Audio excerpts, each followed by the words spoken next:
Assalamualaikum warahmatullahi wabarakatuh. Perkenalkan, nama saya Salseka Putri dengan NIM H540124181.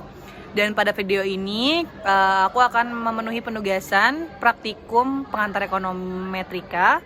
Dan pertama aku akan membahas mengenai 5W1H tentang materi terakhir kemarin, yaitu regresi linear sederhana lanjutan. Yang pertama adalah what. Apa itu regresi linear sederhana? Regresi linear sederhana adalah metode statistik yang digunakan untuk memprediksi variabel dependen yaitu Y berdasarkan satu variabel independen X dengan persamaan umumnya yaitu Y sama dengan alfa ditambah beta X ditambah U.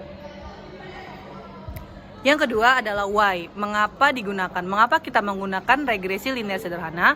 Karena membantu kita mengetahui hubungan antara dua variabel, memprediksi nilai, dan membuat keputusan berdasarkan data.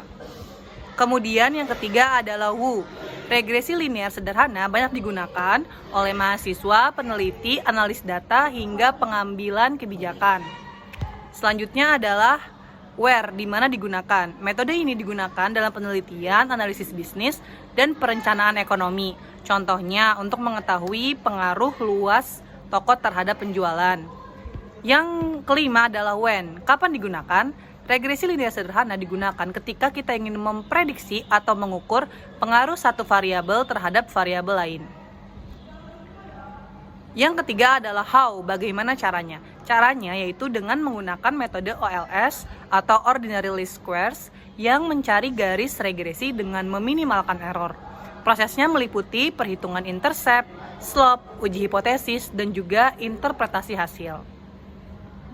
Selanjutnya, saya akan membahas mengenai interpretasi dari hasil di RStudio. Jadi, yang pertama, dari output dari summary model regresi linear tersebut, ada persamaan regresinya yang dihasilkan yaitu YH sama dengan 5,2799932 ditambah 0,00952 dikali PDRB. Data yang saya gunakan adalah PDRB. Kemudian bisa disimpulkan bahwasanya interpretasi dari parameter tersebut yang pertama adalah intercept atau bisa dilambangkan dengan alfa itu dengan nilainya 5,2799932. Bahwasanya ketika PDRB-nya itu 0 maka jumlah penduduk diprediksi sebesar 5,28 dalam satuan sesuai dengan data. Yang kedua adalah slope atau bisa dilambangkan dengan beta, itu besarnya 0,0090,9052.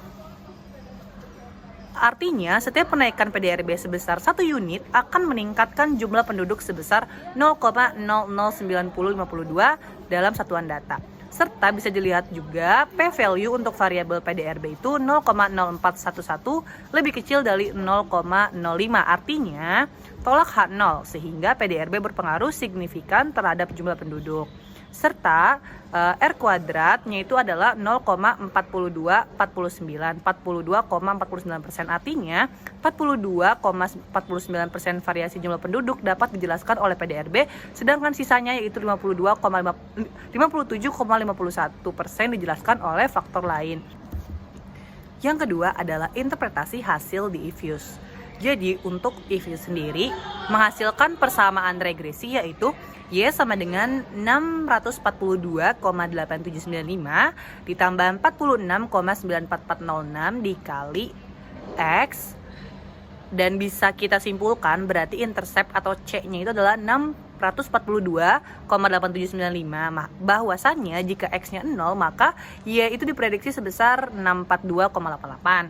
Kemudian untuk slope-nya sebesar 46,94406. Artinya setiap kenaikan X sebesar 1 unit akan meningkatkan Y sebesar 46,94 unit. Untuk uji signifikansinya itu adalah p-value untuk X-nya itu 0,0411, artinya kurang dari 0,05. Artinya X berpengaruh signifikan terhadap Y. Kemudian untuk R kuadratnya sama dengan 0,4249, sama seperti RStudio menjelaskan bahwa 42,49% variasi Y oleh X. Dan F statistiknya adalah 5,9111 dengan p-value sebesar 0,0411. bahwasanya model signifikan secara keseluruhan. Segitu saja untuk video penugasan kali ini. Mohon maaf bila ada salah-salah kata. Terima kasih. Wassalamualaikum warahmatullahi wabarakatuh. Bye-bye.